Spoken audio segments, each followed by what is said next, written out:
Estudantes, bem-vindos a mais uma aula de História. Sou Jorge Duerto, seu professor. Vamos falar sobre Esparta ou sobre os espartanos. Tenho certeza que vocês conhecem ou já ouviram falar sobre essa civilização, ou seja, sobre este povo, né? Pelo menos o nome não é estranho para vocês, principalmente nos jogos eletrônicos, filmes, séries e assim sucessivamente. Bom, a Esparta foi uma das mais importantes cidades-estado da Grécia Antiga e ficou marcada por ter uma sociedade hierarquizada com pouca mobilidade social. Professor, o que é mobilidade social? Se você nascesse numa classe, você dificilmente mudaria de classe. Ou seja, se você nascesse um artesão, dificilmente você se tornaria um político de Esparta na época, ou tampouco chegaria a ser rei dos espartanos. Então, poderíamos dizer assim, pobre, classe média e ricos, né? Então, dificilmente você teria essa mobilidade, essa transição ou essa mudança social. Bom, dentro dessa estrutura social, os esparciatas eram a classe privilegiada, gozando de riquezas oriundas de suas terras, e eram os únicos com direitos políticos. Esparta teve protagonismo nas guerras médicas e na Guerra do Peloponeso. E é essa Guerra do Peloponeso que é retratada principalmente em filmes e em jogos. Vamos dar uma olhadinha aqui sobre a Esparta. Bom, aqui nós temos a região onde ficava a Esparta, que é aqui a região da Lacônia, bem ao sul da Grécia, né? Deixa eu só marcar aqui para a gente dar uma olhada direitinho. Esparta. A Esparta foi uma das grandes cidades da Grécia Antiga e ficou famosa por seus guerreiros. Essa cidade estava localizada em uma região chamada de Lacônia, como acabamos de ver aqui no mapa, ou Lacedemônia, na península do Peloponeso, atual sul do território grego. Essa área já tinha presença humana desde o Neolítico, mas a cidade de Esparta, de fato, surgiu em algum momento do período homérico. A mitologia grega, deixa eu só tirar a caneta aqui, e nós vamos para a próxima imagem, que nós vamos entender melhor essa região aqui. A mitologia grega conta que o surgimento da cidade está relacionada com Lacedemon, uma personalidade mitológica que se casou com Esparta, filha de um rei local chamado Eurotas. Lacedemon teria sucedido o trono de Eurotas e dado seu próprio nome para a região e o nome de sua esposa para a cidade. Historicamente, acredita-se que Esparta tenha sido fundada por volta do século X a.C., sendo os dórios os responsáveis pela criação da cidade. Os dórios eram um povo indo-europeu que chegou na região da Grécia por volta de 1200 anos antes de Cristo. Com o passar do tempo, os espartanos ampliaram seu domínio territorial, conquistando a Messênia. Então, a história grega, ela mistura a mitologia e também os achados arqueológicos. Esparta desenvolveu-se como uma polis aristocrática e era pautada em valores como disciplina e ordem. Quase o lema da bandeira do Brasil, né? Ordem e progresso. O militarismo era uma característica muito forte na sociedade espartana. E a hierarquização também foi um traço marcante. Havia pouca mobilidade social, como nós vimos, e a violência era uma prática usada para manter a população sob o controle das elites. Fala-se de que essa estrutura social em Esparta foi estabelecida no século 8 a.C. por um legislador mítico conhecido como Licurgo. Olha como, mais uma vez, o misticismo vem fazer parte, né, ou faz parte da história grega. A sociedade espartana, inclusive os territórios sob o seu domínio, tinham como maior grupo social os ilotas, a classe dos servos. Existe divergência acerca da origem dessas pessoas. Não se sabe se eram da Messênia ou da Lacônia. Mas, de toda forma, eles eram responsáveis pelo trabalho nas terras do grupo que formava a elite espartana, como se fossem os nossos trabalhadores, que é a maioria da população, né? A aristocracia espartana, formada pelos chamados esparciatas, temia bastante qualquer tipo de revolta dos ilotas. Ou seja, quando um grupo dominado se revolta, não há quem segure. Isso vale para os nossos dias, né? Para o ano 2021, século 21 e, consequentemente, para mais alguns anos. Enquanto o povo não tiver consciência do seu poder, ele vai ser dominado ou continuar na condição de dominado.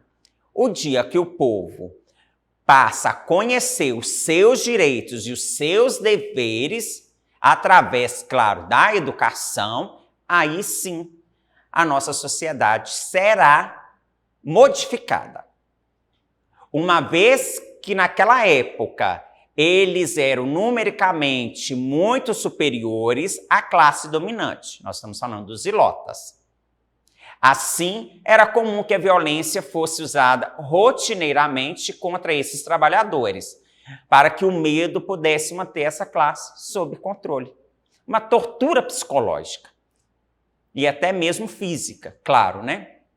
Os esparciatas eram os únicos que detinham direitos políticos, como nós vimos até então. Eles chamavam a si mesmos de isotités, que significa iguais, e apenas eles, naquela sociedade, tinham o direito de possuir terras. As únicas atividades às que os esparciatas se dedicavam era a política e a guerra, como nós estamos vendo na imagem, figuras dos esparciatas. A dedicação à guerra dos esparciatas foi responsável por elevar o nome de Esparta, tornando-a famosa pelos seus excelentes soldados. O corpo de elite do exército espartano era integralmente formado por esparciatas e o treinamento deles iniciava-se ainda na infância e continuava pelo resto da vida. O último grupo que formava a sociedade espartana eram os periecos, um grupo de homens livres que ocupavam uma posição intermediária. Não eram nem servos como os ilotas, mas não tinham o direito dos esparciatas, aqueles que estavam no topo da pirâmide social. Os periecos dedicavam-se a ofícios que os esparciatas não poderiam assumir, como o comércio, por exemplo. Seria a nossa elite hoje na nossa democracia brasileira, né? Temos os políticos, a elite e os trabalhadores. Mais ou menos assim, mas nós temos classes diferentes, mas só para a gente entender este contexto. Já vimos que a política em Esparta era um privilégio dos esparciatas e somente essa classe poderia ocupar cargos públicos e participar das decisões tomadas na Assembleia, como se fosse o nosso Congresso, onde eram tomados os poderes, né? Os políticos se reuniam. Essa condição que hierarquizava a cidade e a política faziam de Esparta uma polis aristocrática e, portanto, um modelo distinto daquele que existia em Atenas. Primeiramente, podemos destacar que Esparta possuía uma diarquia, isto é, um governo de 2 reis, oriundos de uma linhagem familiar que tradicionalmente ocupava essa posição na política da polis. Então, era passada de pais para filhos. Cada rei era de uma dinastia diferente, existindo os Ágidas e os Euripôntidas. Eles tinham certa influência militar, religiosa e jurídica. A política espartana também possuía a Pela, uma assembleia em que as decisões de questões importantes para a cidade aconteciam. Somente esparciatas com mais de 30 anos tinham o direito de opinar na Pela, como se fosse hoje o nosso apelar, e daí que vem a origem, né? Da palavra apelar, de apelação, de ir contestar. As questões debatidas na Pela eram propostas enviadas por outra instituição da política espartana. A Gerúsia, por sua vez, era uma espécie de senado e só contava com a participação de esparciatas com mais de 60 anos de idade. Essa instituição era composta por 28 esparciatas que ocupavam seu cargo pelo resto de suas vidas. Então, uma vez representante, né, uma vez que eles completassem 60 anos e fizessem parte da Gerúsia, ele era uma posição vitalícia até a morte. A última instituição política de Esparta era o Conselho dos Éforos, um conselho formado por 5 esparciatas que ocupavam cargo nessa instituição durante 1 ano. Os Éforos eram considerados os homens mais poderosos de Esparta, e eles tinham como papel monitorar as ações dos 2 reis. Então, mesmo os reis espartanos, eles também eram vigiados. Volto a dizer para vocês, estudantes, a nossa função como cidadãos, olha a diferença, que na Grécia nem todos eram cidadãos. Hoje, cidadãos são aqueles que constroem uma nação. Então, eu sou um cidadão, pago os meus impostos, trabalho para o crescimento do Brasil.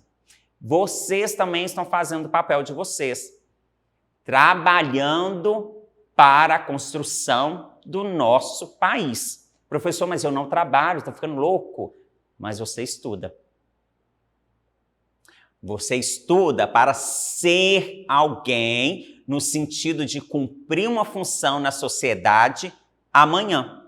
Por isso, a importância da educação nas nossas vidas e o entendimento dos nossos direitos e dos nossos deveres.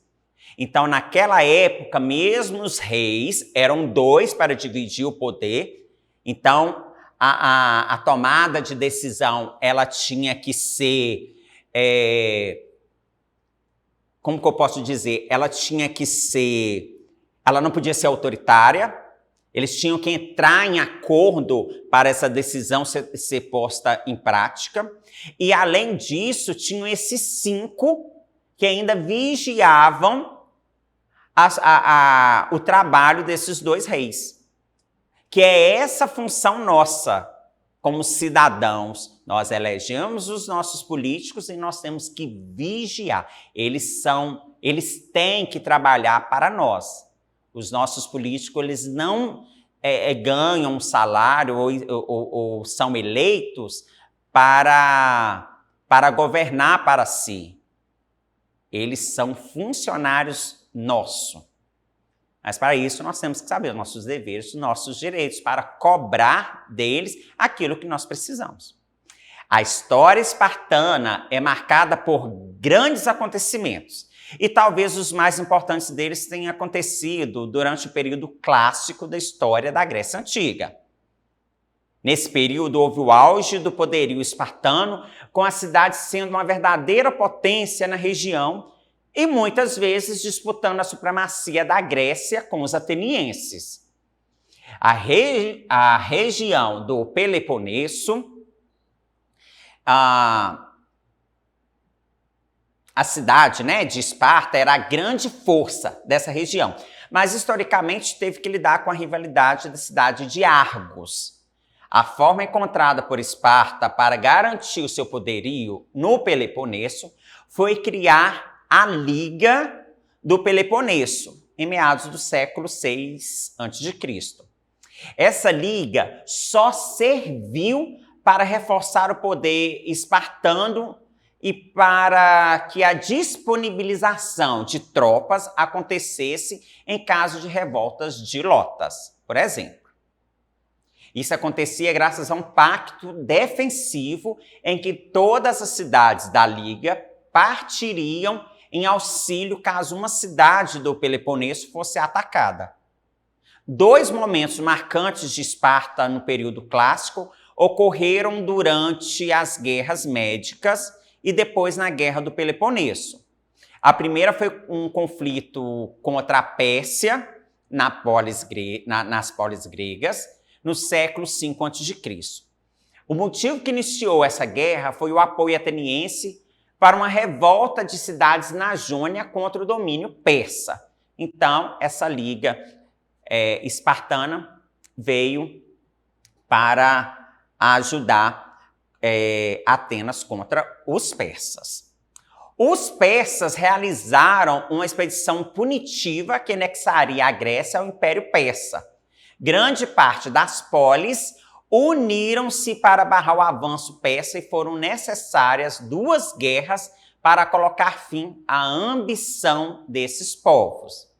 A resistência espartana nas batalhas das Termópilas durante a Segunda Guerra Médica ficou marcada como um grande acontecimento. Nessa batalha, os 300 espartanos lutaram contra 80 mil persas. O objetivo dos espartanos nessa batalha era apenas atrasar os persas para permitir que as defesas na Grécia se organizassem. Os gregos venceram as guerras médicas, mas logo após esse conflito, a disputa de interesses dividiu a Grécia entre as 2 grandes potências locais, Atenas e Esparta. Essa rivalidade entre as 2 cidades resultou na Guerra do Peloponeso, conflito em que atenienses e espartanos, mais os aliados de cada cidade, disputaram a supremacia da região. Os espartanos venceram, mas foram derrotados por Tebas e perderam a supremacia na Grécia. Então, ora um vencedor, ora a vez dos derrotados. Então, nós entendemos nesse período de Esparta quem foram os espartanos, qual a sua influência, qual o seu legado e tudo aquilo que eles fizeram para contribuir para a história da humanidade. Estudantes, para acessar as nossas atividades na plataforma SMED-GV, aponte a câmera do seu celular na imagem do QR Code que aparece aqui no canto da tela. Acesse as nossas redes sociais, se inscreva no nosso canal do YouTube, SMED-GV. Aguardo você que nós ainda vamos falar mais sobre Grécia. Até a próxima aula.